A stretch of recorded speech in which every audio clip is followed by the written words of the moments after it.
Hi, hope you're getting relaxed. Just going to read another short story from this book, English Folk Tales. Um, yeah, get relaxed.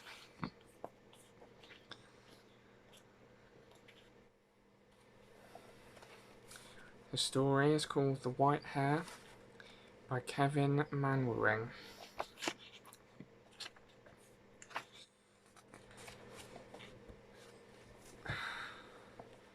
Will, Jack, and Lewis were inseparable friends. They lived in Long Compton and went everywhere together. One night they were out netting rabbits by Barton's Grove. It was a full moon, and it shone through the trees like a lantern, casting everything in silver and black. They ribbed each other about the many tales of witches who lived in the area. There were enough witches in Long Compton to draw a load of hay up Long Compton Hill, they would cackle, trying to make each other scared, but they laughed it off, till they caught sight of a white hare. There it was, but as soon as it was pointed out, it dashed behind a hedge. Had they been seeing things? But then, there it was again, running in a circle by a gate. As they carried on, the hare seemed to be running in decreasing circles around them. This unsettled them a little, though none of them wanted to admit it. They weren't having much luck catching rabbits, and now that the moon had set, it seemed very dark. "Shall we go back?" suggested one, and they all nodded, relieved somebody had said it. They slung their nets over their shoulders and started to head homewards. While they followed the path home, which their feet knew well enough to find the way in the dark, they sensed movement behind them. They froze. At first, they did not want to turn.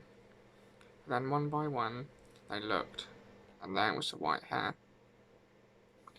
Whenever they moved, it moved too, clinging to them like a white shadow. "Run!" As one they bolted, but the hare was fast.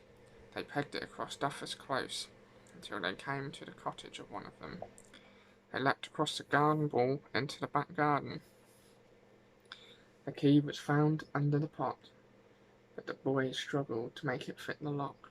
He was shaken so. Just as the door was forced open, and the three fell in, collapsing in a heap, they saw the white hare sitting on the garden wall. It watched them with its moon-mad eyes. Caught in its glare, the lads found themselves frozen to the spot as they heard a voice inside their heads, telling them a chilling story. I had always led a simple life, in harmony with the land, harming none. Indeed, folk would often come to me with their ailments and woes, just as often for a listening ear as a charm or potion. My herbal remedies were highly regarded in the district. No one knew more about the plants and the secret ways of nature than old Nan of Long Compton. They said I was as old as the hills, but though I had seen 8 decades, I wasn't quite that ancient. Then one September night, a local labourer, James, was returning home from the fields after having more than his share of the green wage. Cider, mixed with a gallon of beer. Purely medicinal was his excuse, having recently been suffering from pains, cramps, and swollen legs. He was cursing the air black and blue, blaming his aches upon the witches of Long Compton. Well, that's not a wise thing to curse in our neighbourhood, or any. An old lady overheard him and came out to ask him to quieten down. "What's all the commotion about, young James?" James got uppity and saw me, for it was I, old Nan, who had known him since he was a lad, as the chief cause of his woes. Losing his temper, James slashed me over the head with his sickle, to draw the blood above the breath, as fools said, thinking that was the way to destroy a witch's power. Well, his drunken blow hit home harder than perhaps he'd liked, and poor old Nan fell down dead. And that is how folk found me, and James, who stuck by his madness that I'd been a witch who had harmed him. He made up some foolish tale about me preventing him from working with my art, though for what reason he could not say. And worse, there were 16 witches like that in the area who should be treated just the same. He was placed in the local jail until he sobered up, and was then brought to justice, standing trial for my murder. In the dock, he stood sullen and silent. On his behalf, the barrister said he had acted in self-defence, believing himself to be under attack from the witches of Long Compton. Hares have long ears, and a very pale one eavesdropped upon James's discussion with the superintendent, hearing him say the water thereabouts was full of witches and would get inside him.